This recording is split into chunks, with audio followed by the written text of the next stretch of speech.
ఆ రోజు అందరూ నన్ను ఎగతాళి చేశారు. ఏంటి ఈ డాక్రా సంఘాలు ఏమైనా చేయగలుగుతారా, వీళ్ళు ఏం చేయగలుగుతారు అని అంటే ఏం చేస్తారో చేసి చూపిస్తారని చెప్పాను. నేను ఆ రోజు వేసిన విత్తనం ఈ డాక్రా సంఘాలు మా ఆడబిడ్డలని చెప్పి కూడా నేను మీకు తెలియజేస్తున్నా. ఈరోజు బ్రహ్మాండంగా ముందుకు పోయారు.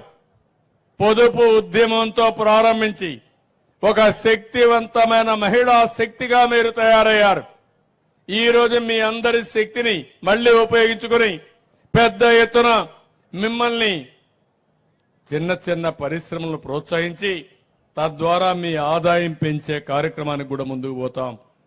నేను అందుకే మొన్న ఒక మాట చెప్పాను, గ్రామాల్లో డైరీకి ఎక్కువ ప్రాధాన్యత ఇవ్వాలి. ప్రతి ఒక్క ఇంట్లో పేదవాడి ఇండల్లో ఒక 2 బర్రెలు గాని ఆవులు గాని ఉండే పరిస్థితి రావాలి. దీనివల్ల నెలకొక 30,000 రూపాయల ఆదాయం వస్తుంది. ఒక వయస్సులో ఉండి ఇంట్లో ఎవరు లేకపోతే అలాంటి వారికి 2 ఆవులు పెంచుకుంటే తద్వారా యాక్టివిటీ ఉండే పరిస్థితి వస్తుంది, ఒక పని ఉండే పరిస్థితి వస్తుంది. దీనికి కూడా ఏమే విధంగా మోడర్నైజ్ చేయాలనో అవన్నీ కూడా చేస్తాం. అదే మాదిరిగా మూడోది పాపులేషన్. ఈరోజు పాపులేషన్ మీరు చూస్తే మానవ వనరుల అభివృద్ధి కావాలి, స్కిల్ డెవలప్మెంట్ కావాలి. ఇంకో పక్క జనాభా కూడా తగ్గిపోయే పరిస్థితి వస్తా ఉంది. ఈ రోజు మీ కందుకూరులో కూడా 1.6 ఫెర్టిలిటీ రేట్. ఒక దంపతులు 1.6కు మాత్రం జన్మనిస్తున్నారు. అంటే 2.1 ఉంటే రీప్లేస్మెంట్ లెవెల్. మీ ఊర్లో మీరు చూస్తూ ఉంటారు, జనాభా తగ్గిపోతా ఉంటారు.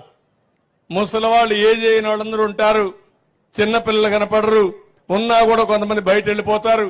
కడాన ఊర్లన్నీ కూడా పాడుపడిపోయే పరిస్థితికి వస్తా ఉంది, చూసుకునేవాళ్ళు లేక. అందుకే నేను చెప్తున్నాను, జనాభా పెంచడం కూడా మీ అందరి బాధ్యత. జనాభా లేకపోతే కొన్ని దేశాలు చాలా ఇబ్బందులు పడిపోయినాయి. కొన్ని దేశాల్లో మనుషులే లేరు. ఇప్పుడు భారతదేశం నుంచి మనుషులు పంపించమని మనం అడుక్కునే పరిస్థితికి వస్తున్నారు.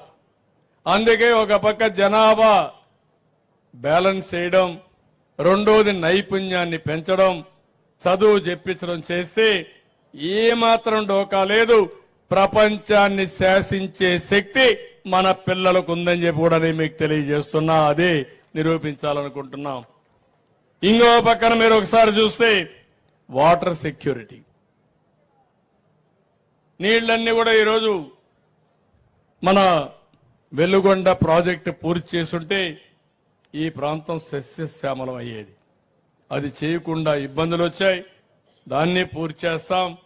ఇంకో పక్కన నదుల అనుసంధానానికి కూడా శ్రీకారం చుట్టి ముందుకు పోతామని చెప్పి కూడా నేను మీకు తెలియజేస్తున్నా. వ్యవసాయాన్ని ఆధునీకరణ చేస్తాం, టెక్నాలజీ తీసుకొస్తాం, పెద్ద ఎత్తున ముందుకు పోతాం. ఇంకో పక్క మనం తయారు చేసే వస్తువులన్నింటినీ కూడా పక్కాగా తయారు చేసి మంచి బ్రాండెడ్ ఐటమ్స్ గా చేసుకోవాల్సిన అవసరం ఉంది. మన రాష్ట్రంలో పోర్టులు డెవలప్ కావాలి, విమానాశ్రయాలు డెవలప్ కావాలి, రోడ్లు బాగుండాలి. ఇప్పుడు నేషనల్ హైవేస్ వచ్చాయి, రోడ్లు బాగున్నాయి. 5 ఏళ్లు రాష్ట్ర రోడ్లన్నీ అధ్వానంగా పోయినాయి. ఇప్పుడు అవన్నీ రిపేర్లు చేస్తున్నాం. ఇంకో పక్క ఎక్కడికక్కడ కరెంటు ఛార్జీలు విపరీతంగా పెరుగుతున్నాయి. దీనికి కూడా ఆలోచిస్తున్నాను.